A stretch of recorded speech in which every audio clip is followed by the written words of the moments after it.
Cape Town's executive mayor, Geordin Hill-Lewis, has been in the news quite a bit recently.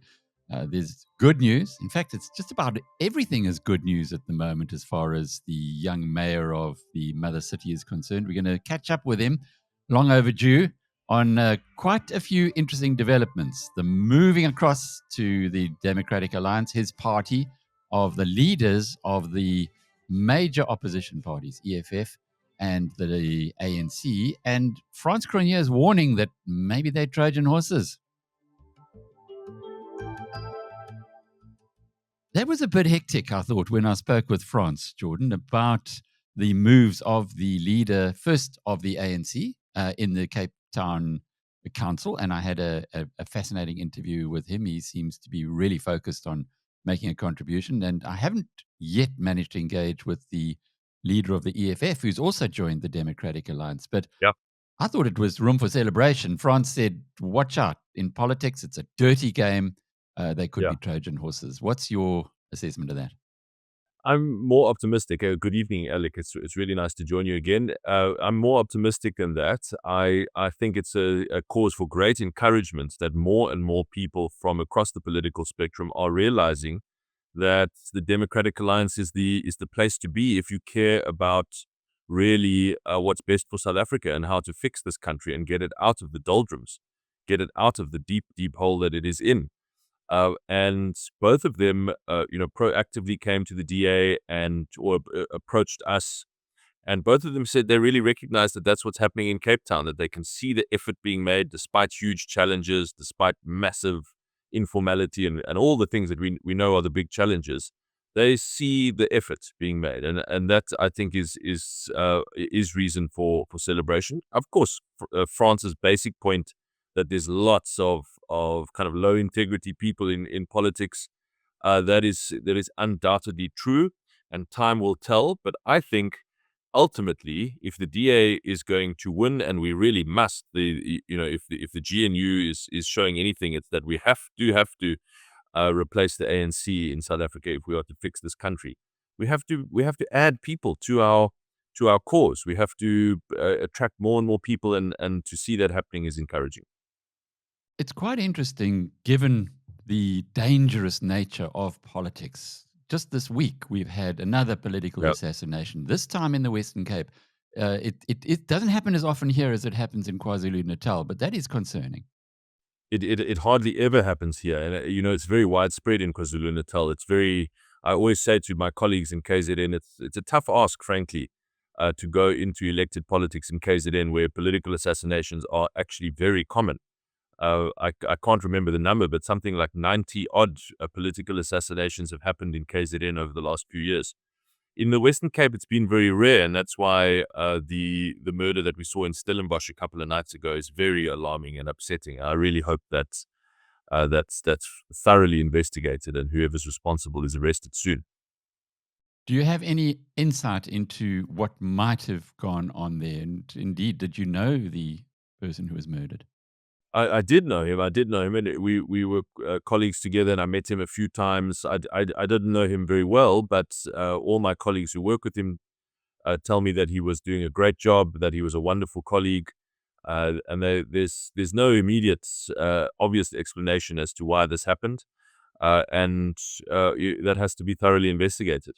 Yeah.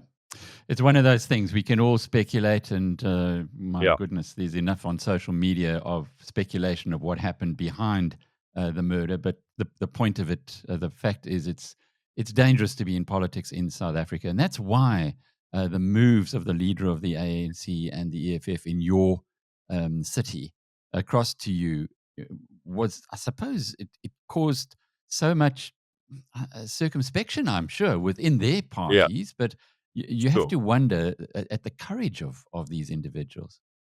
Well, let me say, I know Banele Majingo better than I know Lungiswa Ncunche. And Banele Majingo is in many ways quite an impressive and courageous person. He's been the leader of the opposition as long as I've been the mayor. We've actually had a very positive working relationship with one another.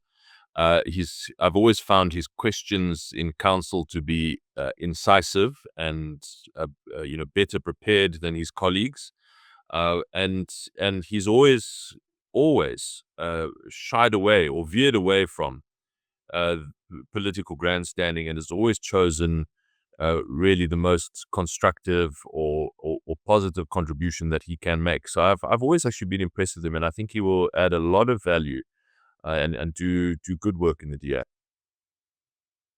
Moving on to your budget, which has received some criticism as being terribly socialist, but on the other hand, you've just got an upgrade of your rating from Moody's, which would Yeah. suggest that you are running things very sensibly.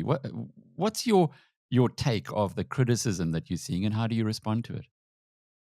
Some of it has been fair, some of it has been hysterical. I must say, I had a good laugh, a really good chuckle when I saw on BizNews one member of the public calling it quote unquote municipal Marxism. I love that. That's one for the books. That's the first time I've ever been called a Marxist, and of course, it's obviously ridiculous. We have seen the consequences of municipal Marxism. To use that quote, in Johannesburg and in Ekurhuleni and in eThekwini and every other city that is destroyed by the philosophy and ideology of the ANC in this country. And Cape Town stands as a beacon of exactly the opposite. Now, what we are trying to do in this budget is make sure that we can withstand the enormous pressures that we are facing of a rapidly growing city, of a city that has to contend with a huge number of people that unfortunately do require cross-subsidized, heavily subsidized, and in many cases free services because they have no income to speak of whatsoever. So it's all well and good to say, as this one reader did, that everyone's got to pay a contribution. But in reality, you've got to make the books balance when you have to deliver billions and billions and billions of rands in free or heavily subsidized services. It's very hard, nigh impossible, to recover any of that from the customers actually making use of the services. For very easy to understand reasons in the South African context. Anyone who, frankly, has been outside of their bubble would understand why that is the case, because we have high poverty and unemployment. And that is why the DA at a national level and at a local level is so obsessed with growing the economy, because that's the only way that we can change that over time. And then, of course, the other thing we have to do is make sure that our city never, ever chooses the path of destruction that we've seen in all those other cities. And that has happened, that has been occasioned simply by underinvestment over many, many years. Not investing enough in the assets that you have, not caring for the assets that you have, not investing in new assets to guarantee the success of the city.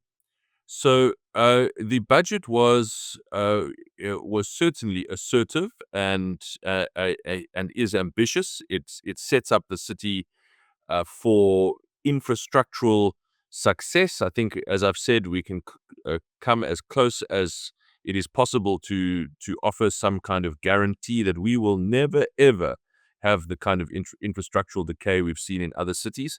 And I think that is really actually very good value for money. We are doing it, by the way, to go back to the allegation, the charge of municipal Marxism.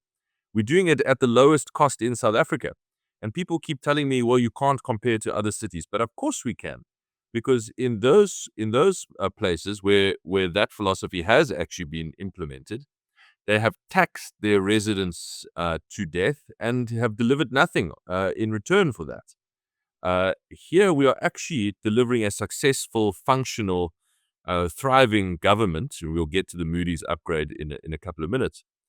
A successful, thriving city at the lowest tax rates, the lowest municipal tax rates in the whole country of all the cities. That is a relevant comparison. I'm afraid I must insist on that comparison. So far from destructive socialism, I think we are building the alternative, and it's slightly ridiculous to suggest that as that one reader did. As for the other criticisms, let me say some of them have been valid. For example, the perhaps too great a burden was placed on the shoulders of those living in what we might call the upper middle class. Now, of course, we know in the broader South African context, with 45% of the country living below the poverty line, if you live in a home of 3.5 million to 7 million, you're not really middle class anymore. But we also take the point, as many of those residents have made, that simply because you live in a property of that value does not mean that you're cash flush. We have taken that point and we've proposed various fairly considerable softenings of the budget's tariff increases and implications, particularly to look after residents in that category. So to soften that cross-subsidization models somewhat, to lower some of the tariffs. And then the other criticism, which I fully understood, was those of pensioners. If you are above the age of 60 and you're living in a home that, say, you bought 20 or 30 years ago, it has grown tremendously in value because it is located in Cape Town, and that is part of our success story, that property owners have enjoyed tremendous increases in the value of their assets. But that means that you're now living on a pension, a fixed income, and so we are also increasing dramatically our support for pensioners, really quite across the board. So I think we are responding to those critiques that make sense.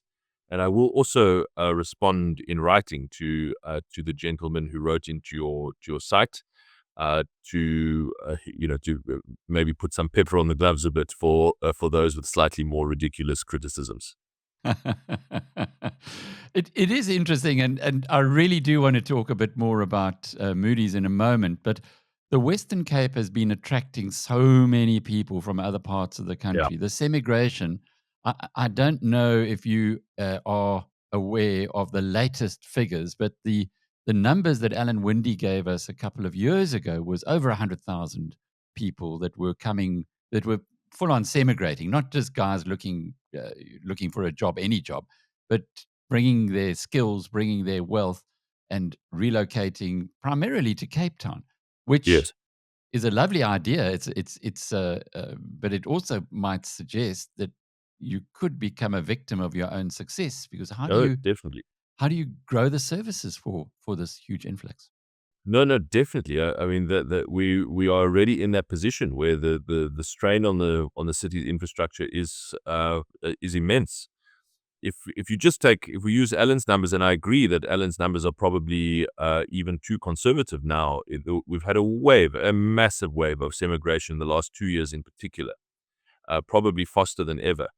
2 to 3 years, but if we take those numbers of 100,000 families, that's probably a minimum of 100,000 cars, probably 200,000 cars. It's tens of thousands of kids that need to go to schools in the area. It's all the pressure on the city's infrastructure, and of course the pressure on our housing supply market, where the private sector is struggling to keep up with responding to that demand in time. And so we've got real issues in the city to make sure that we simplify our permitting and building approval process, for example, so that we can answer that demand more quickly, and not have people waiting a year plus for planning approval. We're working on that right now and trying to simplify that. And then, of course, the only solution, there's no other thing to do, is to invest at a much faster pace in infrastructure. You've got to invest for those coming to your city. You've got to invest for all of those that natural growth in the city, and you've got to invest for other pressures like state failure, the threat of energy insecurity, the threat of water insecurity requires investment. So you've got to constantly be investing. And Moody's, if you can just really keep it basic for people who don't understand the bond market, and why is it so important that you get an upgrade? Well, just like you and I, Alec, when we go to the bank and ask for a new loan for a bond or whatever, the bank takes a look at our credit record and says, you are a high-risk customer, or you, Alec, are probably a very safe customer. I'm a high-risk customer, and so they're going to dial up the price that they charge on that loan because they have to be compensated for that extra risk. And conversely, for a safe customer, or a safer customer, they're going to dial down that price on that loan because it's much less risk, so they don't need that compensation. And it is exactly the same with countries and indeed with cities. Now, for the longest time, basically the rating agencies have looked at South African cities and said, my goodness, this is just a massive mess. We can't tell what's going on here. All of these cities are bankrupt, and they're all deep in the red junk status. And we've been having an argument. I've personally been remonstrating with them over the last 18 months to say, guys, you are tarring us all with the same brush. If you look at Cape Town's finances, it's in a different category. This is a well-managed city. We have a very healthy balance sheet. We collect on our debts. There's a healthy payments culture. It's this is a safe bet. And last year, July, they move extremely slowly. Last year, July, they put us on watch for an upgrade. And it's taken nearly a full year, another 9 months after that, but they have finally given us the full upgrade. And just to answer your question, the basic impact is that when we go and fund this enormous capital project, we can do so at a better price. And that's going to translate into savings for the public or allowing us to fund even more investments. And so it's very, very positive, both for the city's reputation as a safe bet and for residents and for our capital program. Do citizens appreciate it? Have you got the feeling or the sense from them that they know that this is actually such a big deal, because it does mean that the city will have to pay less interest, and we should know that from a South Africa Inc. perspective, where interest is really hurting us badly. 20% of all tax raised goes just on the interest bill. Yeah, no, I don't think that most South Africans get how important this is. If you just look at our South African credit rating, obviously our country is still in junk status. And what that does to the bond market, or what it does to the interest payments now a massive, massive portion of our national budget, just paying the interest on our kind of national credit card, so to speak. So, if we could bring those costs down, you could literally at a national level save billions and tens of billions of rands in annual costs. But I don't think this is widely understood. But I must say I'm really personally chuffed about it, and I'm glad to talk to you because I know you understand this. Because we've really been fighting for this for at least 18 months. I'm sure there are many in the BizNews tribe who are just as delighted, and those who live in Cape Town will know about that. I've got to ask you about Rob Hersov's recent conversation with me, where he said that the Western Cape should go off and talk to Donald Trump and his people in the United States and say, just don't punish us, punish the rest of the country, punish the rest of South Africa. That's the ANC. Don't punish us. We DA run. We haven't got an axe to grind with you, and so on. I know the DA has often resisted the temptation to support populist things like Western Cape independence and so on. Yes. But as the city of Cape Town, how do you stand in that debate, given that if the Americans were to get terribly excited about the Western Cape, and Saldanha is a huge, and Simonstown are huge opportunities or huge pieces on the chessboard, which are of relevance to them, how do you see all of this geopolitical issues when you're sitting in the executive mayor's job in Cape Town? That's a very good question. I think I'd respond as follows: the values on which prosperity are built, the values of a free and competitive market, the values of free speech and liberty, and a constant effort to expand individual freedoms. In other words, the values which have defined America's incredible prosperity over the last century or so. Those are the values represented by the Democratic Alliance in South Africa. Now, the best possible outcome for the ANC would be if they were able to cast themselves as victims. They love that.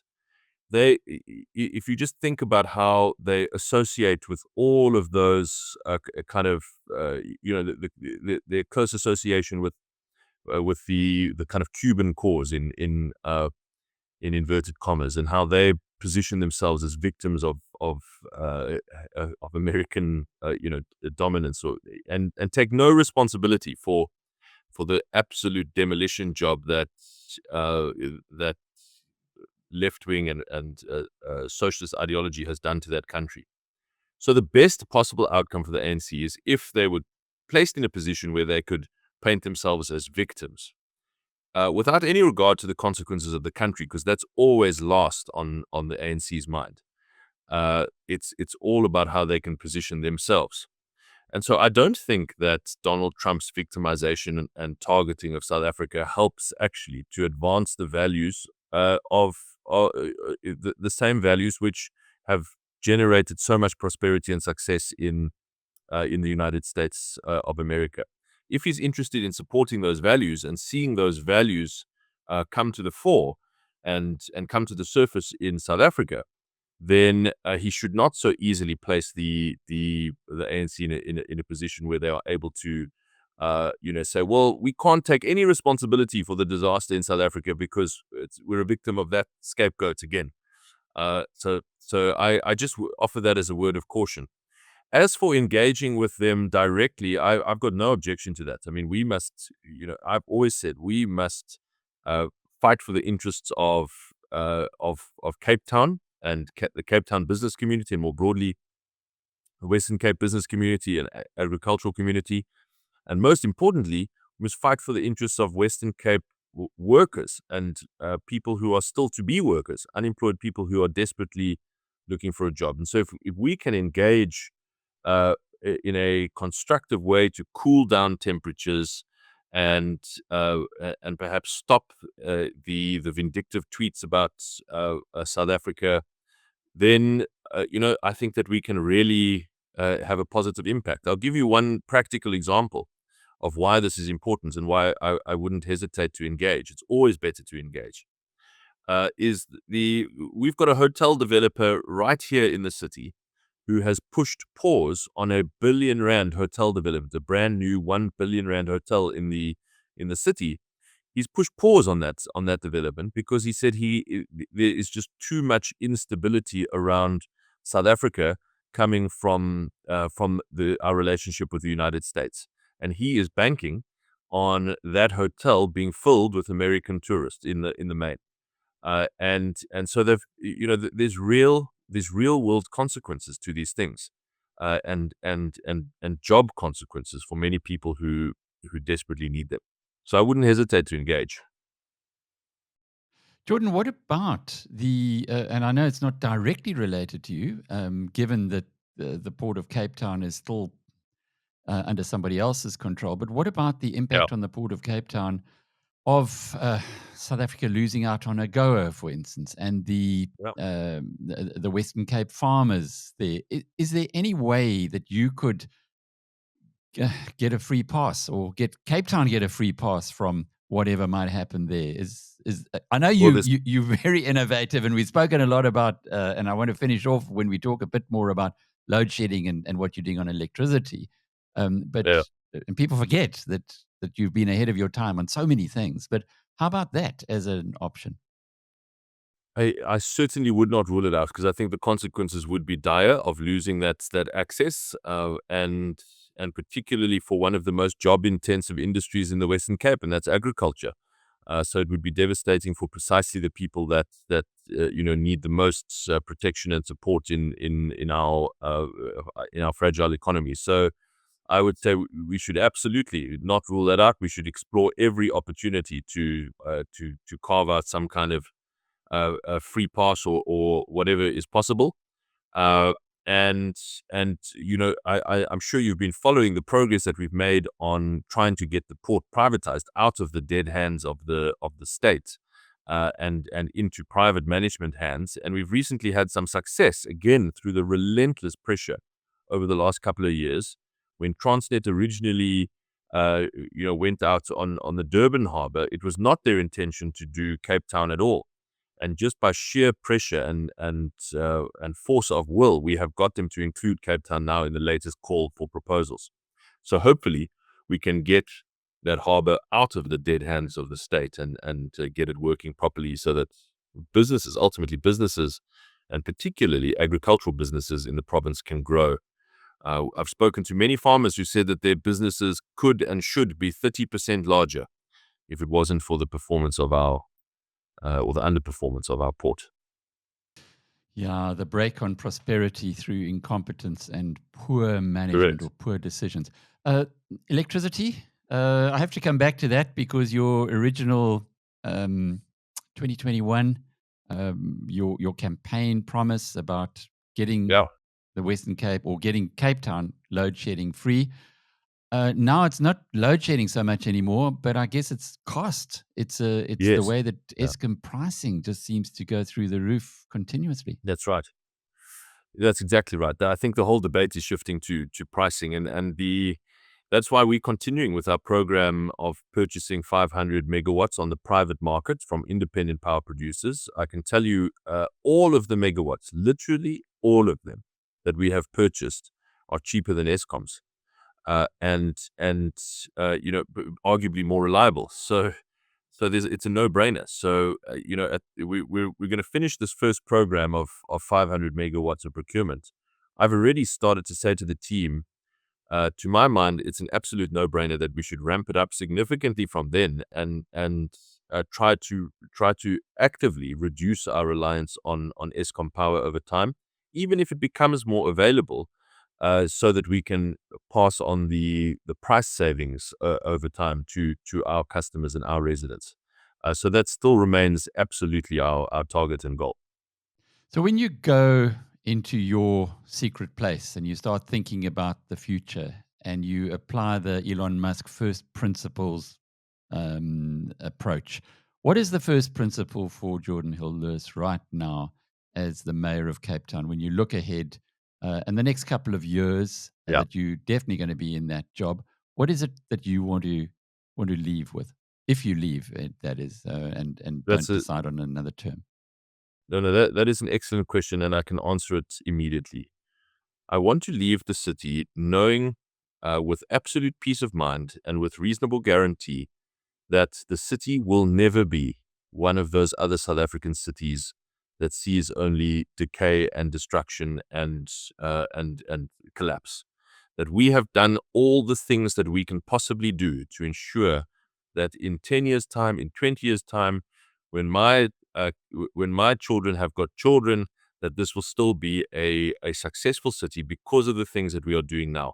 And frankly, regardless of what happens elsewhere, that we know that we are sorted on water, sorted on energy, sorted on infrastructure, that we can cope with the pressures that we are set up for success. And if I can return the city to that place of comfort, that peace of mind that comes with knowing that those things have been done, I will be a very, very happy man indeed. Then nationally, I think all of us, increasingly, I think more and more South Africans are coming to the conclusion that as useful as this GNU is, and of course it is very useful and positive, but we have to ultimately replace the ANC. So long as the ANC remains the largest party in South Africa, we simply will not be able to, at a philosophical level, at a principled level, turn around the government to the extent needed to actually unlock prosperity in our country, which is what we all desperately want. Geordin Hill-Lewis is the Executive Mayor of Cape Town. I'm Alec Hogg from BizNews.com.